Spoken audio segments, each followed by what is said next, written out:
is that it remains a cardiac emergency, and the Doppler signals may be helpful in telling you that they're obstructed. And then, of course, that is critical in terms of the management.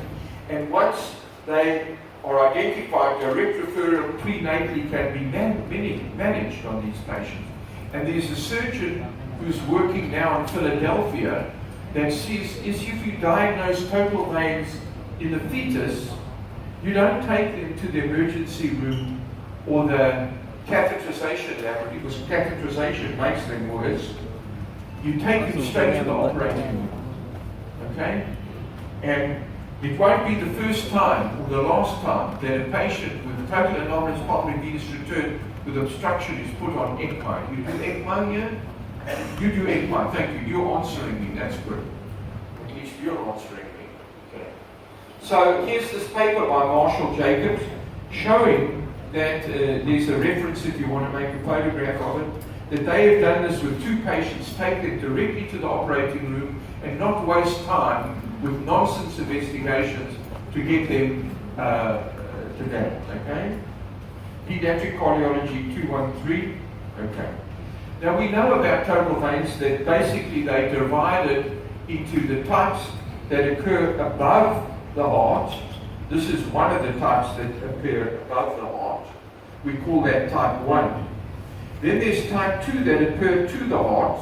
Here's type 2, which goes to the coronary sinus. And here's ones that drain directly to the right atrium. And then there are veins that drain below the heart, as you've seen here, and I'll show you again. So that's type 1, type 2, and type 3 veins. If I make that measurement, you will understand what I'm talking about. Okay? So can we recognize them? Now the types that become obstructed are either this type of veins or this type. Okay? The ones directly to the heart are really obstructed, and those are different animals.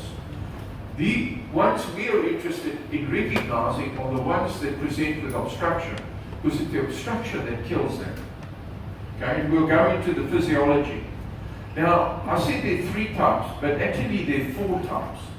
Type 4 is what they call mixed total veins. And mixed total veins is like this. 2 veins drain up, 2 veins drain down. Here's 2 veins going below the diaphragm, 2 veins going up, 1 going up, 2 going to the right atrium, all 3 going this way, and so on and so forth. So there are very many common and different diseases that are obstructed that we have to recognize. Okay? So here's the type 1 veins looking from behind.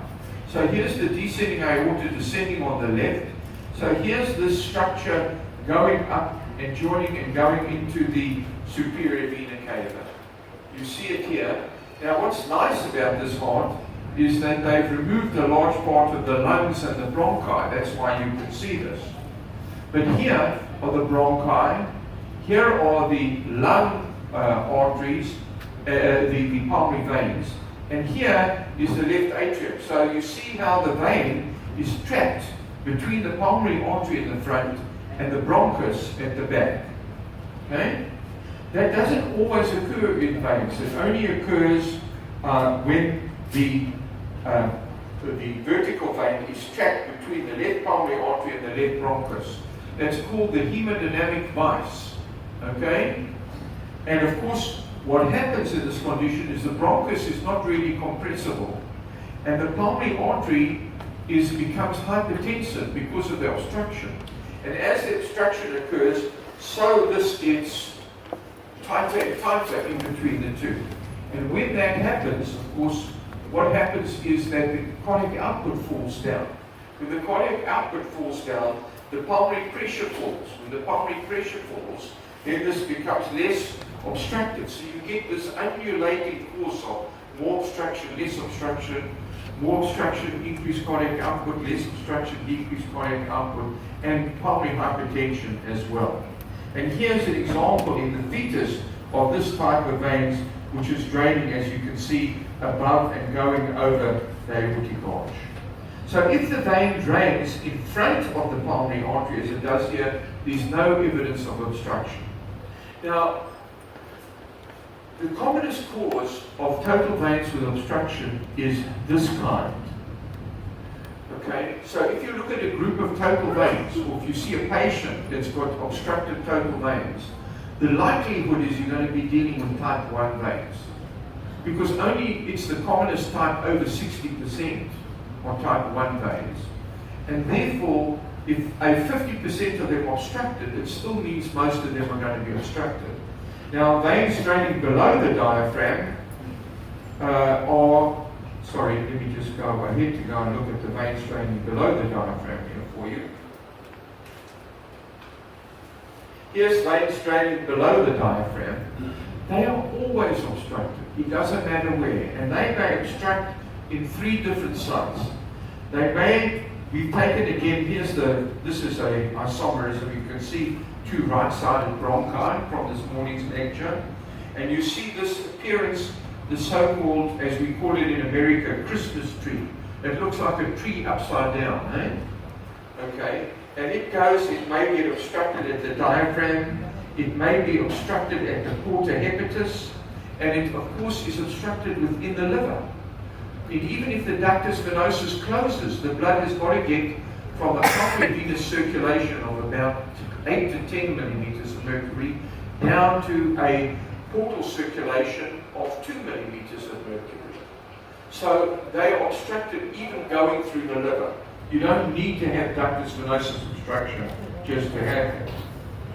So type 2 veins are, here we see the veins draining to the coronary sinus. Okay? It's a very easy thing to see. I'll show you that in a moment. Okay? And here's a small left atrium. Okay? The left atrium is small in total veins, no matter what kind of atrium you see, because the veins are that the left atrium is formed by 2 parts. It's formed by this part of the atrium, which is the primary heart field, and it's formed by the veins, which are secondary. So when this and this come, you get a bigger left atrium. When it's small like this, then you only have this part of the atrium, which includes the atrial appendage, as part of the left atrium.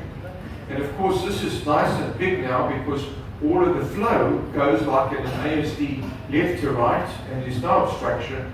And here you see the veins draining into the heart here. Okay? So, that's type 2 veins. And the other type of veins that you see is veins that go directly to the right atrium. Here are veins that go directly to the right atrium.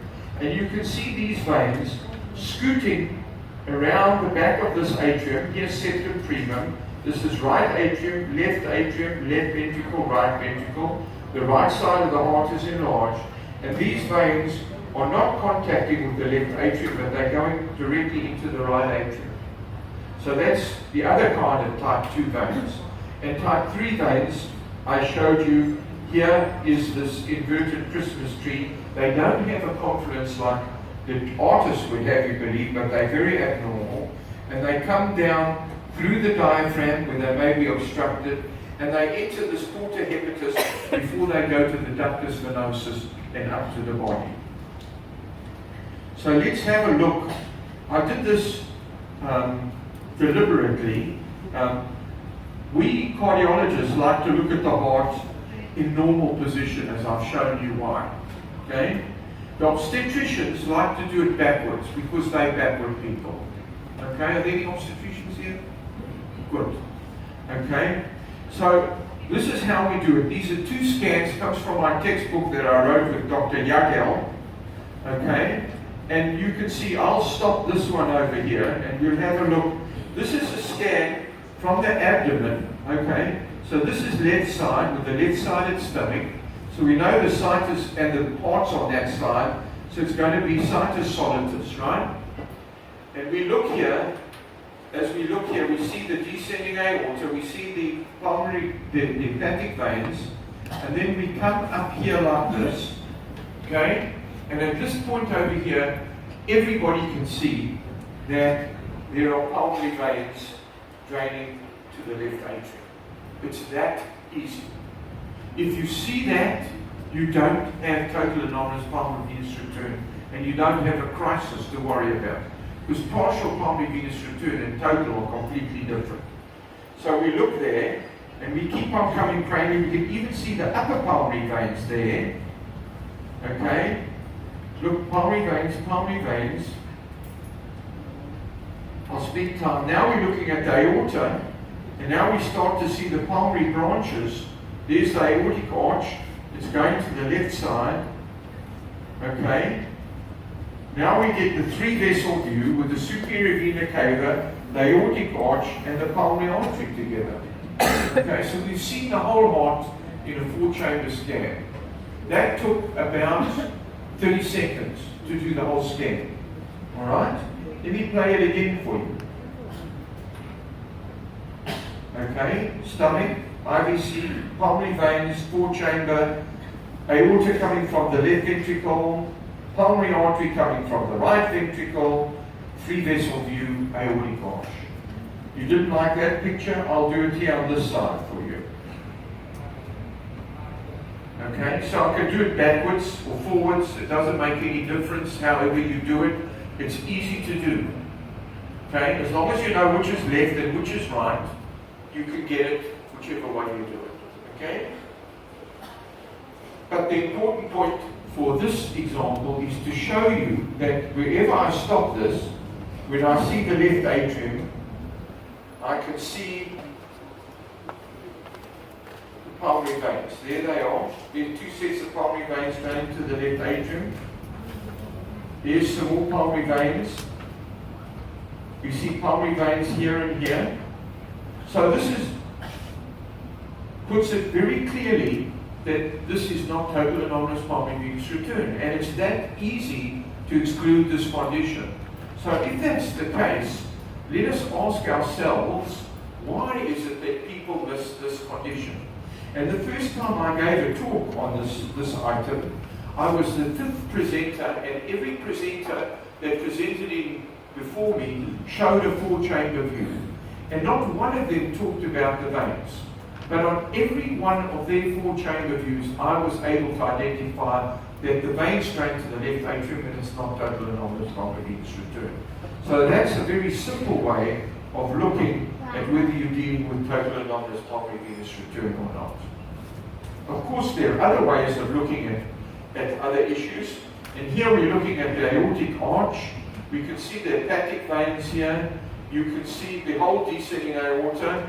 You can look and see that there's nothing abnormal happening. We can look at the 4-chamber view and look at the size of the innominate vein, because if the veins are going vertically, the innominate vein is going to be very hard. We can look at superior and inferior vena cava and see that they're all right. And we can look at the 3-vessel view and we can see that there's no problem. Now this is what they call a gated MRI 4D flow system in a patient after birth that has got a partial anomalous pulmonary venous return and a scimitar syndrome. And I think you can see that you can color flow this so that you can see the scimitar veins draining here. So after birth, we've got a lot of procedures that are easy to do, but you can't do this in total veins because the kids are so sick. And a magnet scan is going to take you a long time and you have to slow the heart rate down. So the pointed issue, although we've got wonderful tests, you're basically left with ultrasound as the test you have to use to make the diagnosis. So we looked at this whole thing. I published the results with Dr. Saguna Gunnarsson from Australia and my colleague, senior colleague, Dr. Anita Moon-Grady at UC.